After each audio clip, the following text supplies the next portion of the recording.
young land started growing, the young blood started flowing, but I ain't a marching anymore. For I killed my share of Injuns in 1,000 different fights. I was there at the Little Big Horn.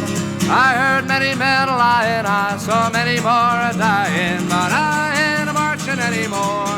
Phil Ochs was an American singer-songwriter of topical songs and protest songs.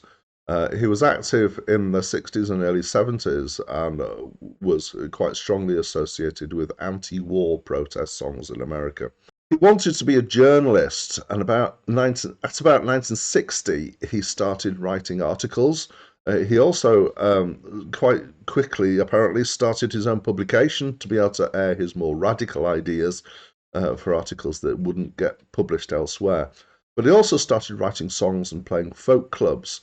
He wrote a lot of songs and hung out with some famous people. A lot of people have covered his songs over the years. Got a list here Wikipedia lists loads, but I'm going to pull out Joan Baez, Cher, John Denver, Henry Cow, Morrissey, and Wycliffe Jean. He organised and played at political rallies and events and had a rivalry with Bob Dylan.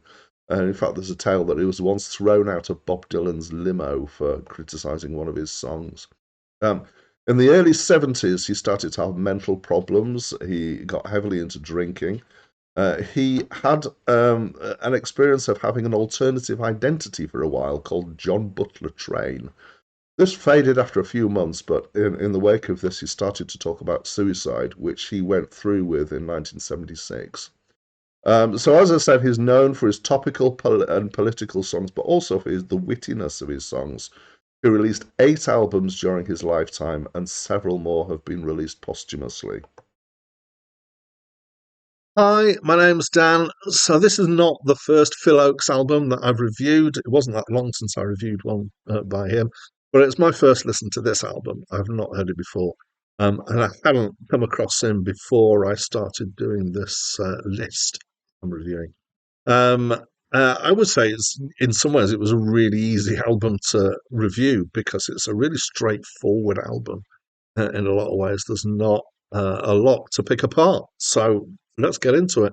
So it's definitely an album of folk songs in the American sense of folk songs, and a lot of them are protest songs or have some kind of anti-war, civil rights, unions, the kind of left-wing politics stuff that was quite popular in the 60s, which is when this came out in America. And the music is entirely acoustic guitar and singing, and the acoustic guitar is sometimes strumming and sometimes picking. And I can just picture him in some bar or some open mic night singing away, or a festival or something. Just him and his guitar going for it, and he does a decent job actually of both.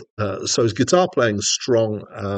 He gets quite a few different rhythms and feels going just with one guitar, and he does a good job of that. He's got a really good voice. It's really clear. Most of the songs here are songs that he wrote. There are a few that he didn't. And as I say, the themes are generally left-wing political stuff or social stuff. So let's have some examples of that.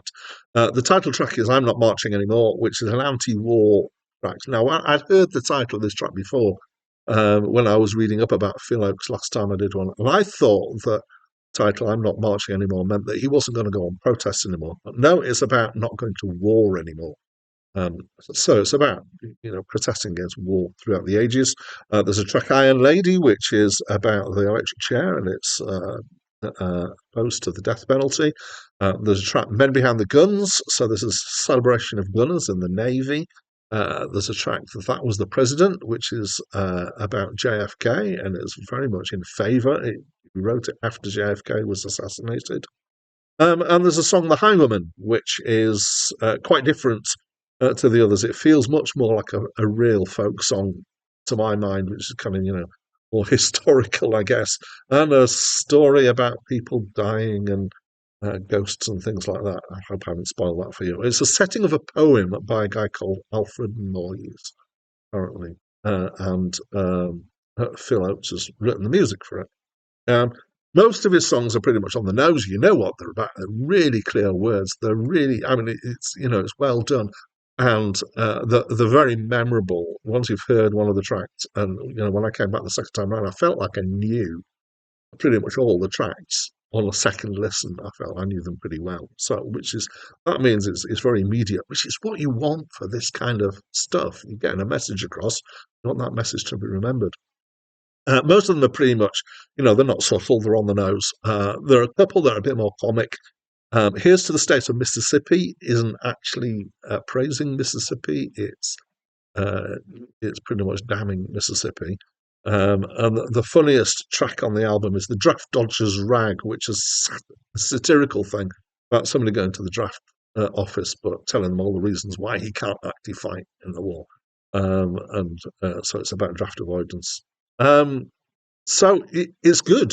It's strong. I enjoyed it. The delivery's good. The songwriting's good. It is of its time, but I don't think that's a bad thing. I think it'd be an album that I'd listen to again. So yeah, I liked it. What do you think of this album? So please do let me know by leaving a comment, and if you want to leave a score as well to compare against mine, I'd love for you to do that too.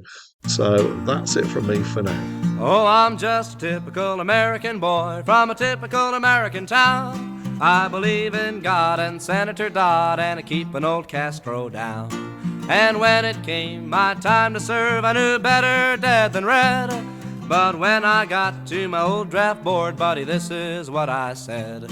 Sarge, I'm only 18, I got a ruptured spleen, and I always carry a purse. I've got